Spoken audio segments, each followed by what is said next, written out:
my name is Lucy Lynn. I'm the founder of Forestlyn. I'm here with Steve Tendon today, and he is a very key figure in the establishment of Malta's national blockchain strategy. He's the founder and managing director of Teamflow. It's a management consulting company focused on performance and design. They also have a sister company called ChainStrategies, which is a strategic advisory in blockchain, crypto, startups, ICOs, etc.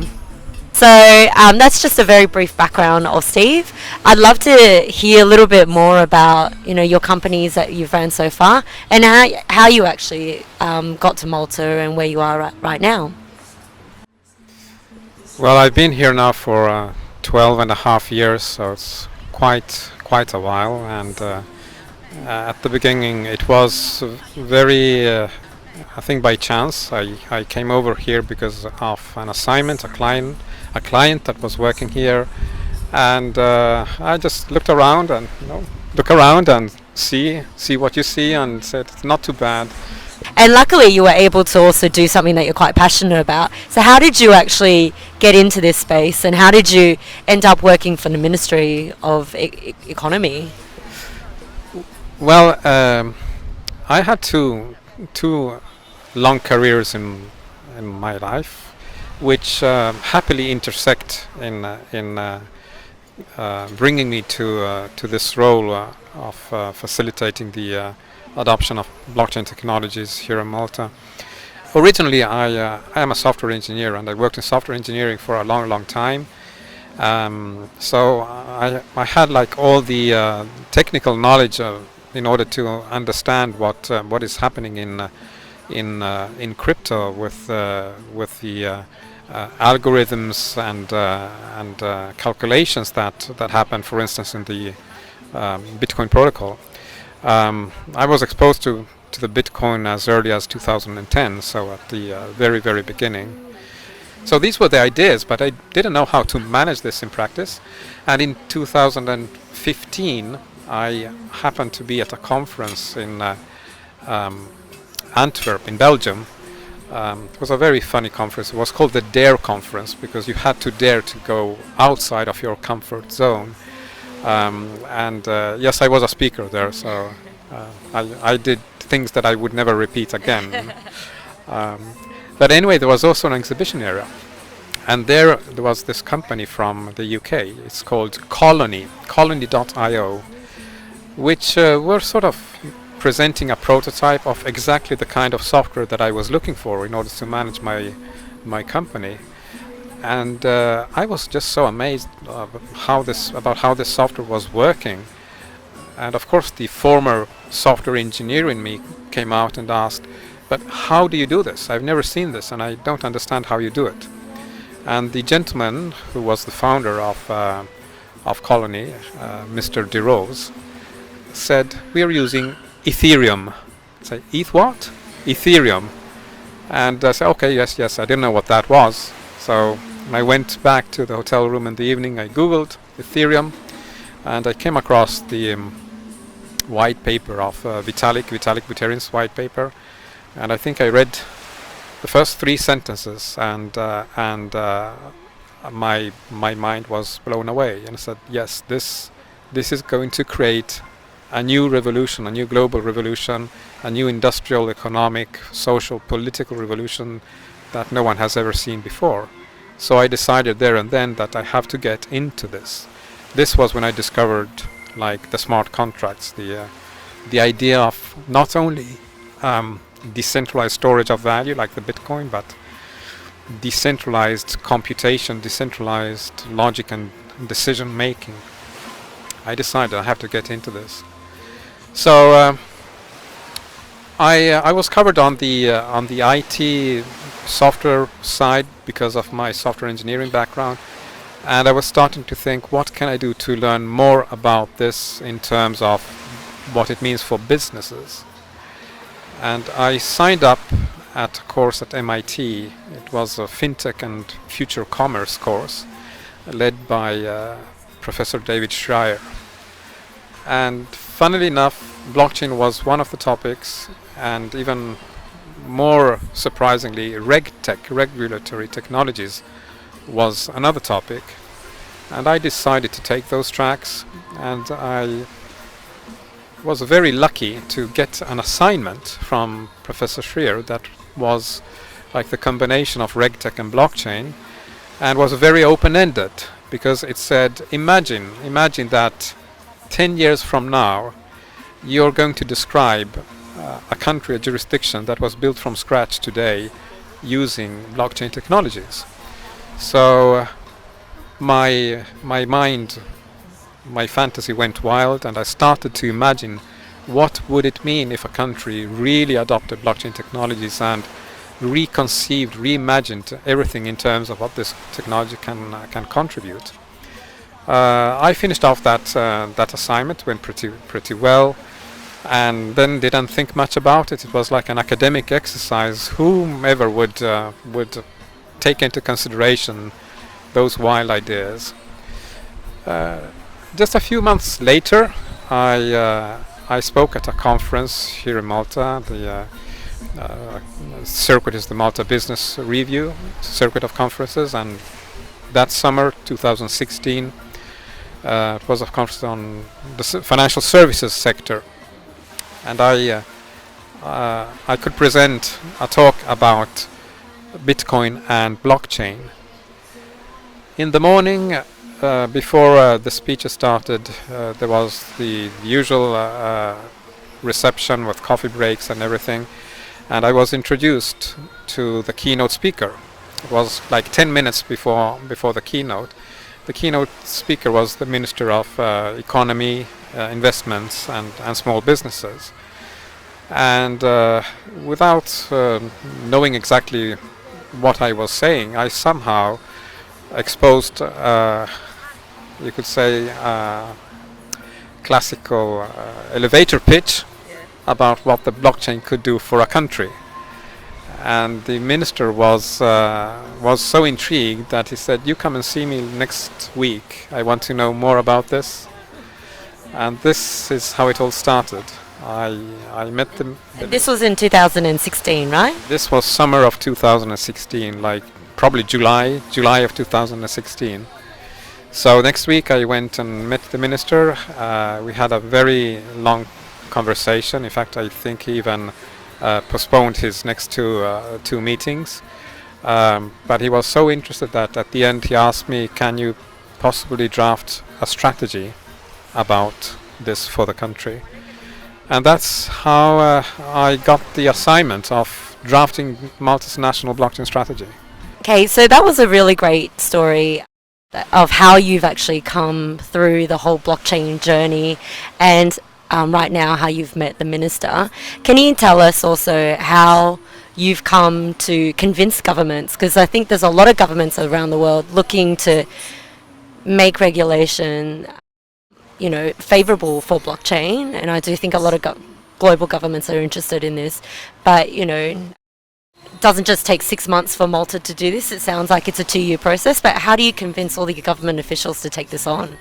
The first person that I brought on board was Dr. Max Ganado, who eventually drafted the laws, and he was the first person who helped me to formulate these ideas in a format, in a language that would be accessible and acceptable for the government. In fact, this resulted in that cabinet memo where the national blockchain strategy was articulated and was approved of by the cabinet.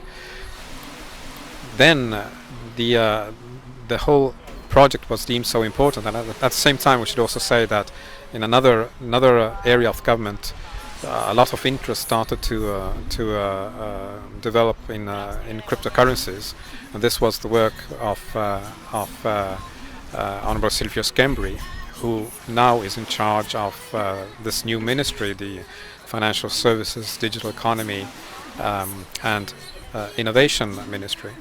So we had these two lines coming together, and his ministry was put in place precisely to make these things happen.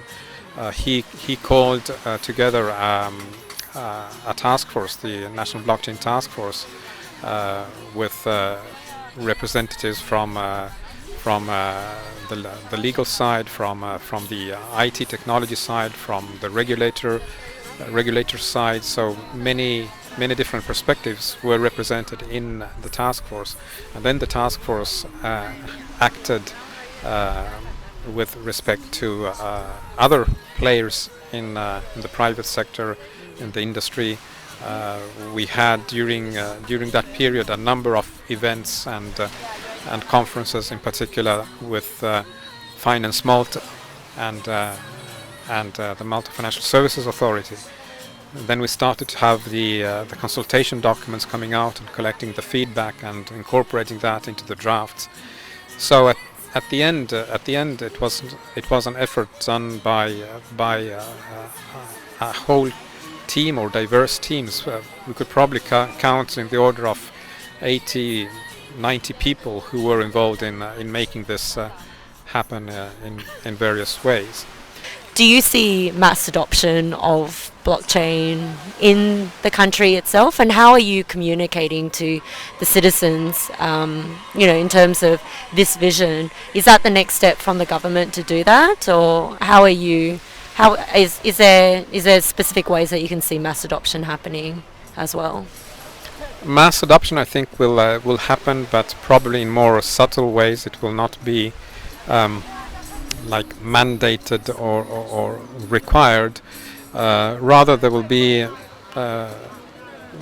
applications and use cases which will emerge, and eventually laymen will understand, or will not even understand. Will just be using this technology, just like we are using mobile phones and the internet today, without having to be electronic engineers. We have already a number of initiatives, both in the private and public sector, and one I like to mention because it illustrates the potential of this technology is what the Ministry of Education is doing here in Malta. Malta is the first country which is putting academic titles on the blockchain, and many times when I describe this, people react, say, "So what? We've been recording academic titles in databases for ages. What is the benefit? Why would we bother to put them on the blockchain?" And here you might understand why this is important, because it has a huge social impact. We can compare the situation with what happened in Syria, where we had a huge conflict, and very skilled doctors, engineers, and lawyers had to drop everything and flee like everybody else. But once they landed in another country as a refugee, and they were asked, "Well, what are you? Who are you?" Say, "I'm a doctor. Can you prove it?" "No, my papers were burnt and destroyed. I cannot prove that."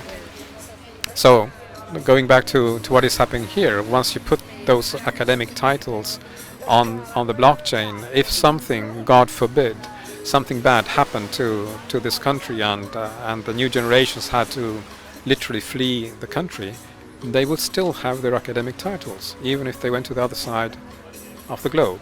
So that's an example of how the blockchain has potentially a huge socio-economic impact, which goes beyond just the cryptocurrencies dimension. Yeah, and I'm seeing more and more how Malta's become such an innovative government, and how you're establishing all these things. And I think we're going to continue to see more use cases, I think, from Malta leading the way in terms of the rest of the world. So in terms of, in your view, what do you think is next for blockchain in Malta itself? The government obviously has a very positive stance. We're here for the Delta Summer Conference, which has about 3,500 people coming all over the world to learn more about what Malta is doing, and they are doing amazing things. But in your vision, like in the next few years, what else do you think Malta will be doing from the blockchain space?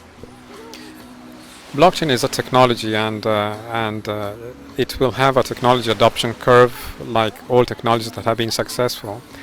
and those curves are driven primarily by innovators who think of new ways to use these technologies.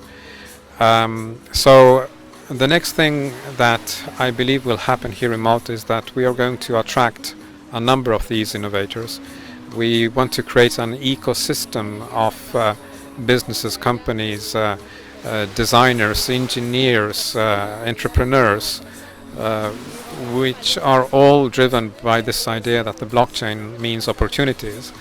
And once you have the innovators on the ground or working in the jurisdiction, remember we are global. We are not constrained to the shores of this island. But once the ideas start circulating and you have like a government, a public service infrastructure which is receptive to these ideas, well, then you will also start to see the adoption of the technology in the public services space. So we can imagine that many of the big difficult things that we have, for instance, in the financial services sector with anti-money laundering and know your clients, counter-terrorism financing, those things can be enhanced with blockchain technologies.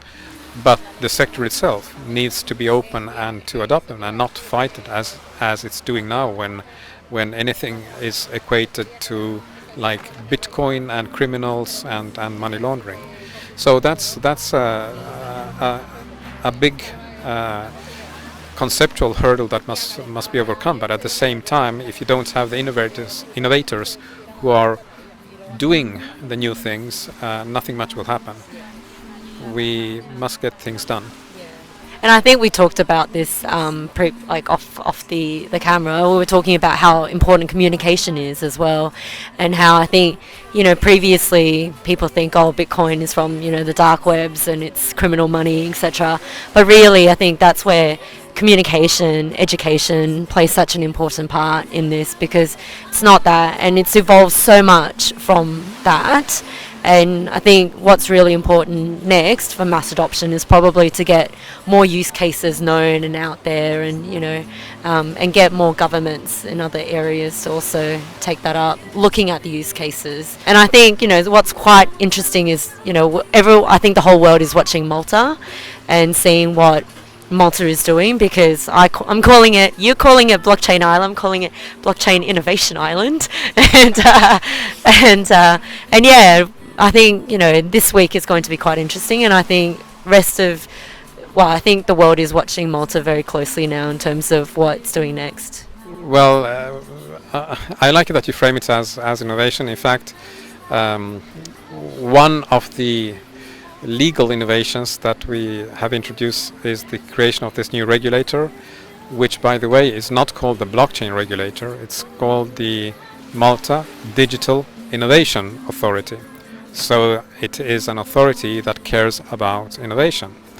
And one thing that we will see soon, hopefully, is the approval of this fourth law, which caters for legal personality of these so-called technology arrangements. And I'm very confident that when that law comes into effect, we will see a number of organizations, software engineers, businesses who engage in decentralized application development. Well, they will flock to the island, because there are many reasons for them to be here on the basis of that innovation in law. So we have the situation where the innovation in law creates the space for the innovation in technology and in the real world. Fantastic, there you go. So I think I may have to look at my status. I know there's an e-residency thing that is happening, so but you can't complain. Look at these lovely beaches, and we're sitting on a beach doing this interview. It's a great place. Thank you so much, Steve, for your time. I certainly have learnt a lot from about Malta and also about blockchain. So if anyone wants to learn more about you, where should they be going? Well, maybe the easiest channel where you can reach me is through Twitter. My handle is @Tendon, Tendon. And of course, you can take a look at my website. It's ChainStrategies.com. And I would also take this opportunity to, actually today, I'm happy to say, I'm launching this new business community. It's at http my.blockchainisland.club, where I'm trying to bring together entrepreneurs, investors, innovators, and so on and so forth. Yeah. Great. Well, there you go. So you know where to reach Steve. He's a very interesting person. Obviously, one of the key members of the National Blockchain Strategy of Malta, and one of the key personnel here right now. And yeah, thank you so much for your time, Steve, and thank you for talking to me. My pleasure.